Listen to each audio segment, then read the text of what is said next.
Bismillahirrahmanirrahim. Assalamualaikum warahmatullahi wabarakatuh. Yang sama-sama kami hormati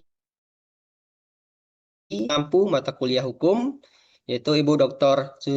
Nur Aini, SHMH, serta teman-teman yang berbahagia. Baik, di sini kami dari kelompok 3 ingin mempresentasikan hasil kerja kelompok kami, yaitu mengenai dengan kasus tumpahan minyak Montara, PT TEP Australasia. Baik, untuk mempersingkat waktu, mari sama-sama sejenak memperhatikan penyampaian dari masing-masing pemateri. Baik, di sini saya Afan Rahman selaku pemateri pertama akan menjelaskan bagaimana kronologi kejadian. Kasus tumpahan minyak Montara merupakan salah satu kasus penyebaran laut lintas batas yang penting bagi Indonesia. Peristiwa ini terjadi di Laut Timur pada 21 Agustus 2009, ketika sumur minyak H1 di Montara Well Health Platform mengalami blowout atau semburan tidak terkendali. Lokasinya berada di wilayah perairan Australia di sekitar Laut Timur, tetapi dampaknya kemudian dikaitkan dengan wilayah pesisir Indonesia, khususnya di Nusa Tenggara Timur. Pemerintah Australia mencatat kebocoran berlangsung dari 21 Agustus sampai 3 November 2009 dan berasal dari kecelakaan pada platform lepas pantai yang dioperasikan PT TEP Australasia. Tumpahan ini menjadi serius karena terjadi dalam waktu lama. Kajian spesies Moksasor dan Burns menyebutkan bahwa minyak dari Montana tumpahan ini terjadi selama 74 hari dengan estimasi volume mencapai 23,5 juta liter. Minyak menyebar luas di Laut Timur dan akhirnya masuk ke wilayah perairan Indonesia. Kondisi ini menjadikan Montara bukan hanya kecelakaan industri di wilayah Australia, tetapi juga persoalan pencemaran laut lintas negara. Kejadian ini berakhir pada 3 November 2009. Baik, adapun kegagalan teknis dan dampak lingkungan. Tumpahan minyak Montara terjadi akibat kegagalan teknis serius yang berangsur lebih dari 10 minggu, menyebabkan kerusakan ekosistem laut yang meluas di Laut Timur dan wilayah pesisir di sekitar. Adapun akibat dari kegagalan teknis tersebut disebabkan oleh yang pertama yaitu kegagalan memasang atau menguji penghalang sekunder dan penghalang mekanis di dalam sumur yang membuat gas serta minyak menyembur tak terkendali. Yang kedua, penyemanan selubung sumur atau casing yang rusak dan tidak memadai sehingga gagal menahan tekanan dari dalam reservoir minyak. Ketiga, tekanan tinggi yang tidak tertahan menyebabkan ledakan atau blowout serta kegagalan pada rangkaian pipa bor dan peralatan kepala sumur. Keempat, dicabutnya katip pada sumur yang seharusnya berfungsi menahan aliran balik hidrokarbon. Kemudian yang kelima, lemahnya pengawasan manajemen PT TEP Australasia dalam mengidentifikasi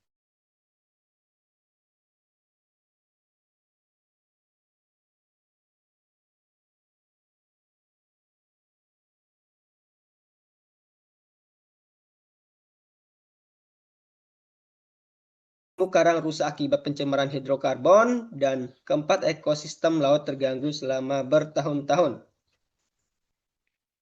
Pemerintah Indonesia menyatakan bahwa tumpahan minyak mencemari perairan Laut Timur Indonesia dan berdampak pada petani rumput laut serta nelayan di NTT. Dalam proses hukum, Daniel Sanda, seorang petani rumput laut dari Pulau Rote, menjadi penggugat utama dalam gugatan perwakilan terhadap PT TEP Australasia. Gugatan ini melibatkan lebih dari 15.000 petani rumput laut Indonesia.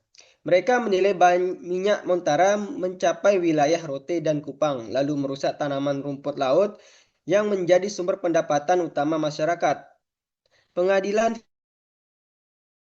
Federal Australia pada 19 Maret 2021 menyatakan operator Montara melanggar kewajiban kehati-hatian terhadap para petani rumput laut Indonesia. Kasus ini juga menjadi contoh penting dalam hukum lingkungan internasional karena menunjukkan bahwa aktivitas eksplorasi migas di suatu negara menimbulkan dampak ekologis dan ekonomi terhadap masyarakat di negara lain.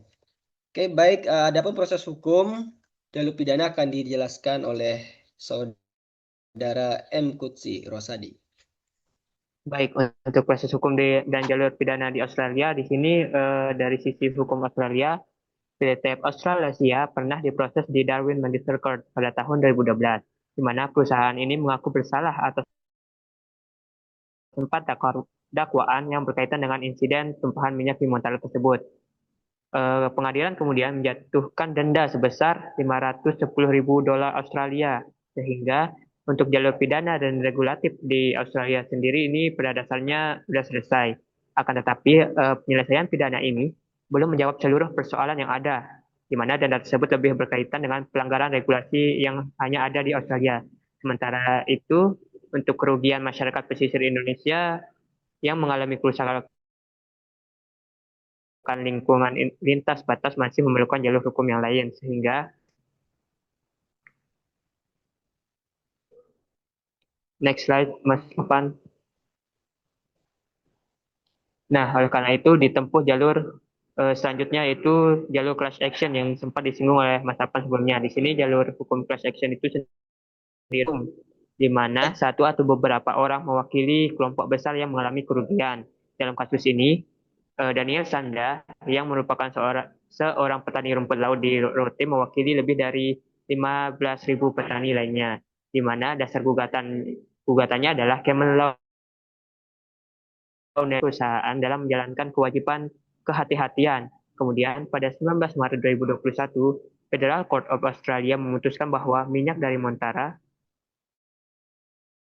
terbang serta berkontribusi terhadap kerusakan rumput laut, di mana pengadilan juga menetapkan PT Australasia melanggar duty of care kepada para petani rumput laut di Indonesia. Nah, setelah proses hukum tersebut, para pihak mencapai kesepakatan sebesar 192,5 juta dolar Australia yang disahkan pada Februari 2023, di mana dana sensasi yang akan didistribusikan kepada masyarakat di 81 desa sampai April 2025. Next. Nah, tidak hanya mencapai kesepakatan tersebut, di sini pemerintah Indonesia juga melakukan klaim terhadap kerusakan lingkungan yang ada. Di sini pemerintah Indonesia juga menempuh jalur hukum, di mana klaimnya yaitu mencapai 27,5 triliun atau setara kurang lebih mencapai 1,75 miliar US dollar. Di mana klaim ini termasuk di dalam itu ada padang lamun, mangrove, dan terumbu karang, serta biaya pemulihan kawasan yang terdampak. Di dalam hal ini, Kementerian Lingkungan Hidup, Kehutanan, dan Kementerian Hukum dan HAM memiliki peran yang penting hingga sampai saat ini informasi yang kami dapatkan, klaim tersebut masih berlanjut sampai sepenuhnya tuntas dan menjadi bagian dari proses penyelesaian yang lebih luas. Nah, untuk kronologi hukum yang lebih rincinya akan disampaikan oleh Pak Subhan.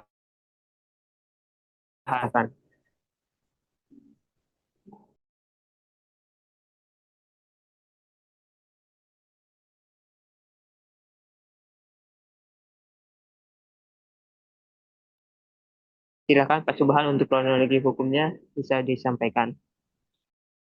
Terima kasih. Bagaimana peristiwanya? Peristiwa hukum terkait dengan ledakan dan kebocoran sumur Montara di Laut Timur Australia. Pada tanggal 21 Agustus 2009 terjadi ledakan dan kebocoran atau blowout pada sumur Montara di Laut Timur. Minyak dan gas terus mengalir selama sekitar 74 hari hingga berhasil dihentikan pada 3 Desember 2009. Pemerintah Australia kemudian membentuk komisi yang dinamakan dengan Montara Commission of Inquiry pada 5 November untuk menyelidiki penyebab kecelakaan tersebut. Selanjutnya, tahun 2010, komisi menyimpulkan bahwa kecelakaan disebabkan oleh kegagalan teknis dan lemah. Jadi sebanyak 150 rekomendasi dan 100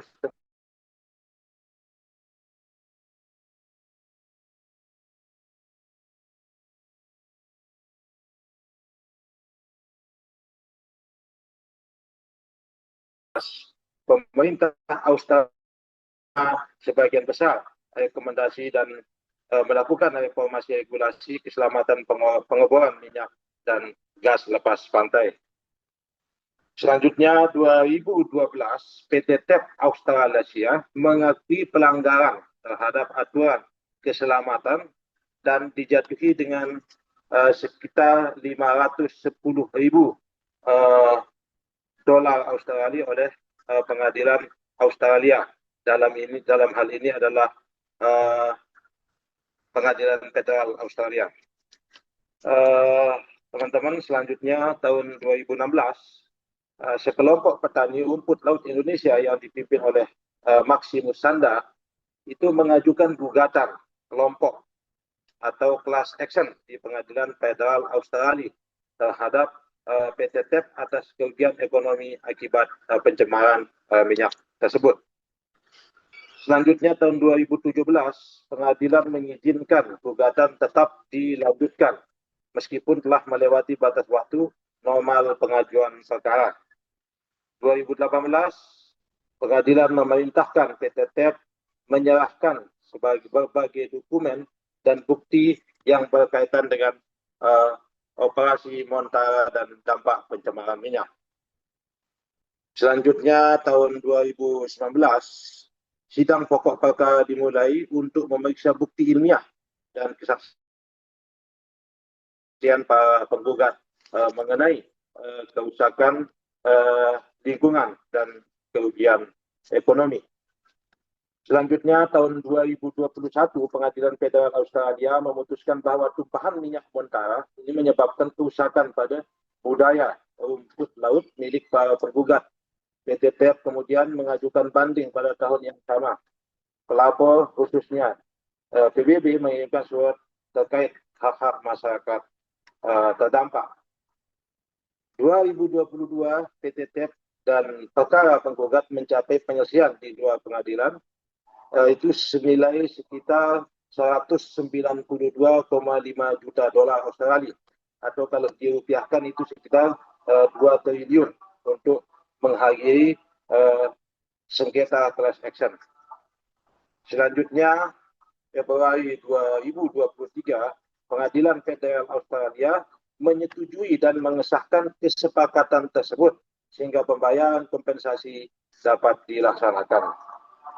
Nah, dan di 2023-2025 langsung dana kompensasi didistribusikan kepada masyarakat yang terdampak di 81 desa dan pesisir. Nah, sementara itu juga pemerintah Indonesia dalam hal ini melalui Kementerian Lingkungan Hidup juga mengajukan gugatan perdata terhadap PT TAI untuk ganti rugi lingkungan dan biaya pemulihan ekosistem akibat tumpahan minyak tersebut. Itu sekitar 27,5 triliun atas kerusakan lingkungan dan biaya pemulihan kerusakan lingkungan tersebut. Next, Pak Aparzah, slide next. Ya, apa signifikan dari kasus Montara? Jadi pencemaran laut lintas batas negara, ini kasus Montara menjadi contoh nyata pencemaran laut di lintas batas yang menuntut pertanggungjawaban hukum internasional antara Australia dan Indonesia.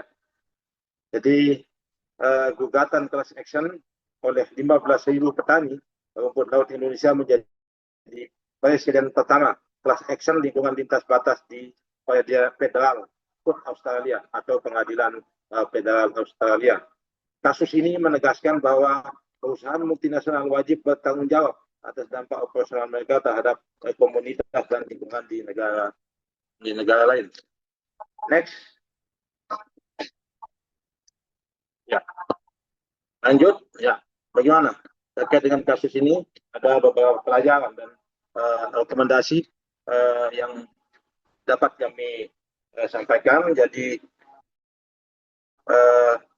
setiap penghalang kontrol sumber minyak harus diuji secara menyeluruh. Ya, baru ada pengujian jaminan bahwa mesin atau alat-alat produksi di lokasi minyak itu sudah dijamin aman, tidak menimbulkan terjadinya kebocoran dan ledakan maupun potensi bahaya yang lain. Maka pemerintah juga di situ dalam hal ini perlu memperkuat pengawasan secara kontinu dan terus-menerus sehingga tidak menimbulkan kerugian dan terjadinya hal-hal yang seperti ini untuk melindungi masyarakat dan lingkungan di sekitarnya. Baik, mungkin ini yang dapat kami sampaikan terkait dengan peristiwa hukum. Selanjutnya kami kembalikan kepada Pak Pansah selaku moderator. Terima kasih. Wassalamualaikum warahmatullahi wabarakatuh. Baik, jadi itu dia tadi pemaparan materi dari kelompok kami. Jika rekan-rekan atau kolega ada menginginkan suatu pertanyaan, bisa langsung dicatat di kolom komentar ya. Jika memiliki pertanyaan, bisa langsung dicatat di kolom komentar. Baik, itu saja dari kami. Sekian dan terima kasih. Wabillahi taufiq walhidayah. Wassalamualaikum warahmatullahi wabarakatuh. Waalaikumsalam.